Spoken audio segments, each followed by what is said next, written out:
Hello, good morning everyone. Actually আমি আজকে live আসার কারণ হচ্ছে আমি 17 তারিখে একটা মুভির কথা বলেছিলাম, যেটা কালকে রিলিজ হয়েছিল, কেসরি চ্যাপ্টার 2। আমার দেখতে যাওয়ার কারণও ছিল, কিন্তু কিছু কাজের কারণবশত আমি মুভিটা দেখতে যেতে পারিনি। কিন্তু মুভি না দেখলে তো আমার রাত কাটবে না, দিন কাটবে না। আমার সন্ধ্যার সময় মুভি একটা দেখতে হয়। অনেক দিন ধরেই মানে আমার ফেসবুক এ মুভিটা আসছিল, অফিসার অন ডিউটি বলে একটা মুভি। কালকে রাত্রে দেখলাম মুভিটা।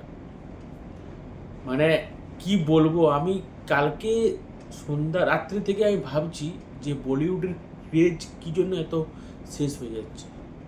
মালায়ালাম ইন্ডাস্ট্রিতে এমন এমন মুভি আসছে, মানে কি দারুণ, যেমন থ্রিলার, যেমন সাসপেনশন, পুরো মুভিটাতে মানে একটু যদি আমি ভাবছি যে কেটে দিচ্ছি, তো না, আবার ব্যাক করে নিয়ে আসতে হচ্ছে, প্রিভিয়াস করতে হচ্ছে। মুভিটার মধ্যে এমন সাসপেন্স আছে।